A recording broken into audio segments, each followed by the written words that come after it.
masarap. Ayan po, oh, ang kinulog.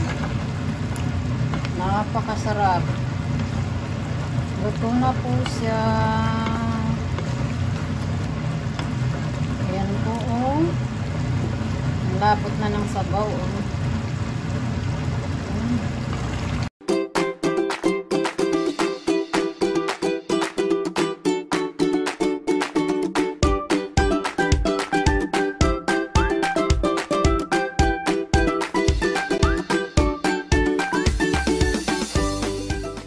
Hello, magandang araw po sa inyong lahat. Ito na naman po tayo sa Ate Beth TV. Ngayong araw po na to ay magluluto po tayo ng kinulog. Ang masarap pong kinulog. Luto ng mga taga Quezon, Sampaloc, Quezon. Ito po, ipapakita ko po sa inyo ang mga sangkap na kailangan natin. Unang-una, kailangan po natin ng karning baboy. Ito po ay liempo at saka spare ribs. Pinaghalo ko na po ito, nahugasan ko na po ito. Kailangan din po natin ng suka. Ito nga po palang karne ay 1 kilo po ito. 1 kilo. Ayan, kailangan po natin ng suka. 1/2 cup na suka. Kailangan din po natin ng asin. Saka ito po, turmeric powder o dilaw kung tawagin sa amin sa Quezon. At gagamit din po tayo ng bawang. Ayan po, bawang. Sibuyas po. Ayan, gagamit din po tayo ng sibuyas. Paminta. At saka patis. Ayan po. Kailangan din po natin ng tubig. Ayan po.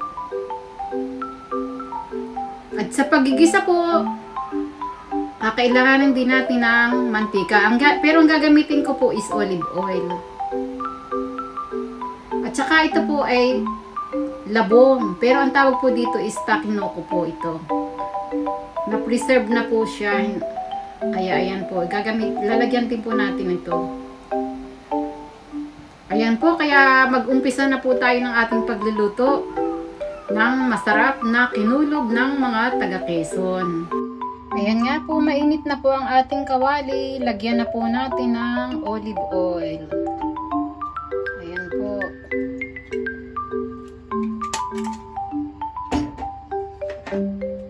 At ilagay na po natin ang bawang.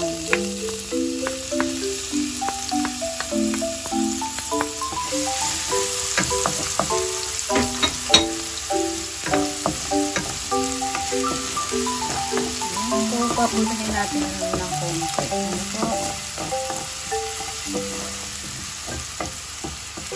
Lang talaga ng bawang.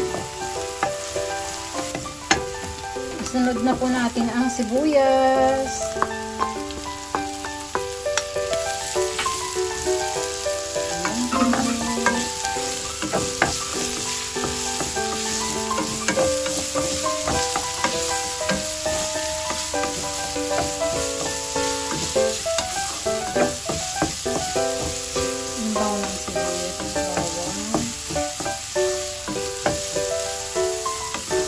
Napakasimpleng gawin at napakadali lang po.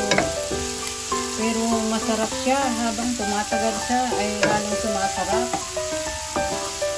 Kung kailan nauubos na ay lalong sumasarap.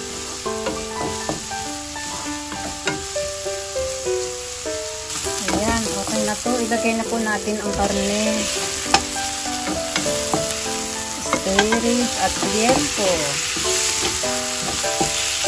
Sasangkot sa po natin ito.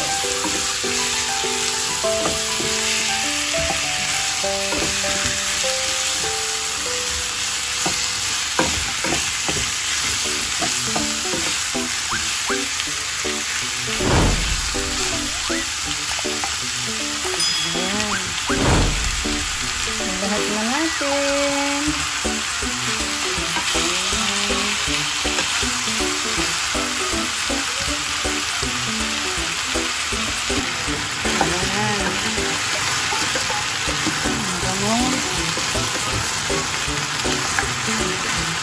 Lagyan natin po natin ng patis.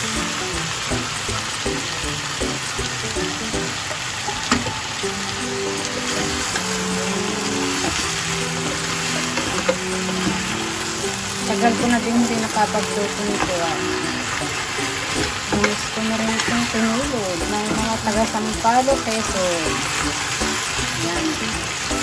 Halos lahat ng taga-Sampalo, Quezon po, paborito po ito, tinulog.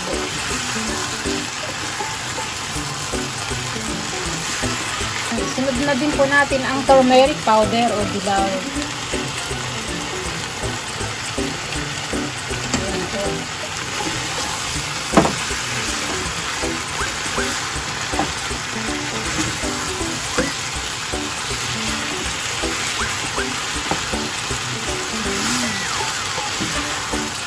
Turmeric, good for your health. Ayan. Masarap na. Hindi pa luto pero mukhang napakasarap na po. Ayan, sangkutsa na po siya. Ayan, talagang lumabas na yung sarili niyang mantika. Ayan.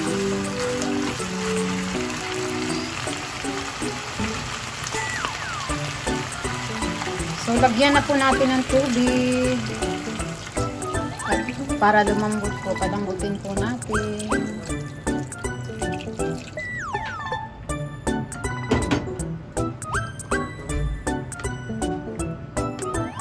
So, takpan po muna natin hanggang pong lumambot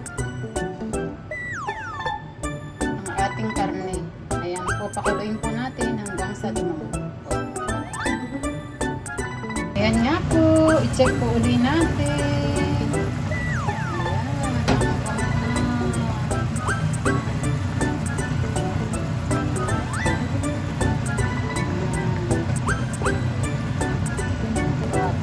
At ako ay nagsalang na din ng kanin. Dahil tiyak kong pagkaluto nito ay ako'y kakain ng kanin. Ayan po. Ilagay na din po natin ang suka. Ayan.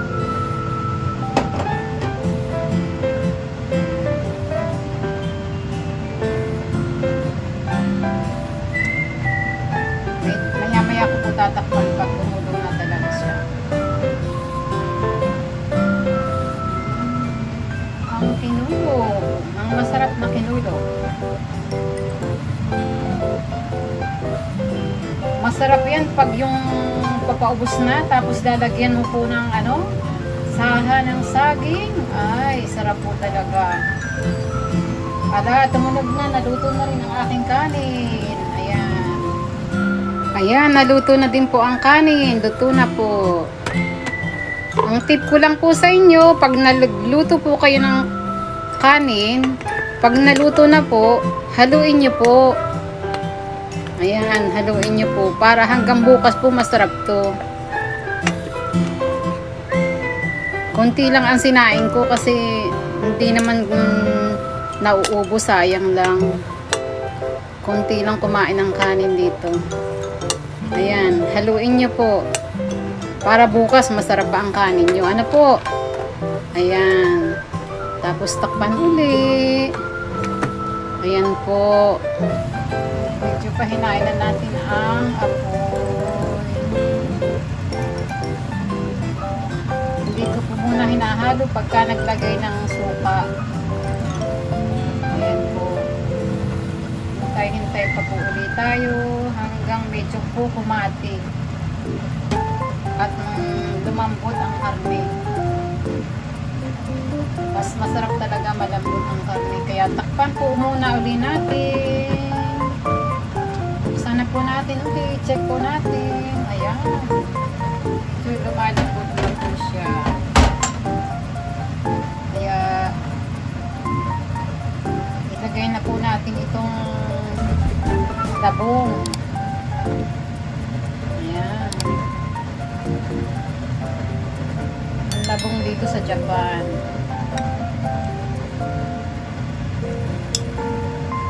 Ayan.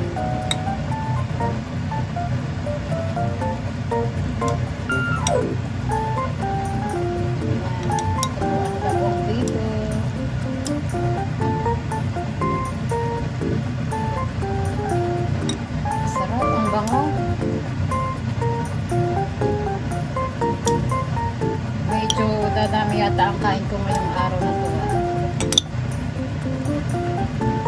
Dahil dito sa masarap na kinulog.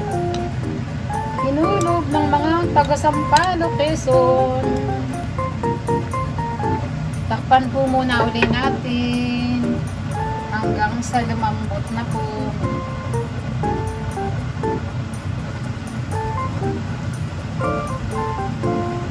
Tingnan nga po natin. Wow, luto na po talaga siya. Wow, masarap. Ayan po, oh, ang kinulog. Napakasarap. Luto na po siya. Ayan po, oh. Lapot na ng sabaw.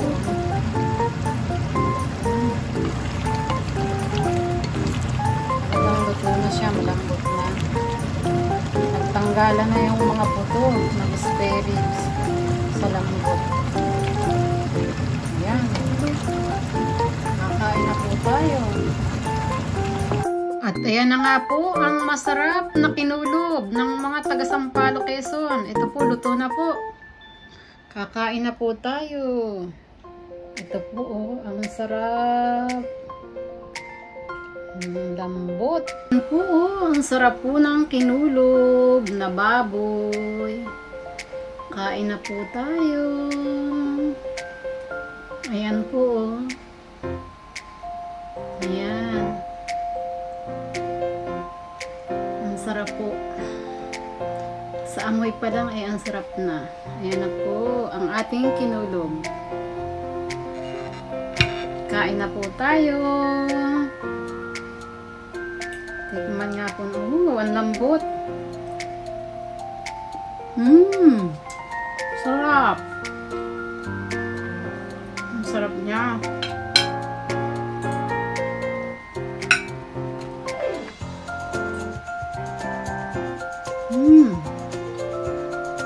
Nga po, hanggang dito na lang po muna ulit tayo. Sana po nag-enjoy kayo sa panonood sa aking video. Hanggang sa susunod po. Thanks for watching. Ingat po kayong lagi dyan. Bye-bye na po. See you again on my next video. Bye.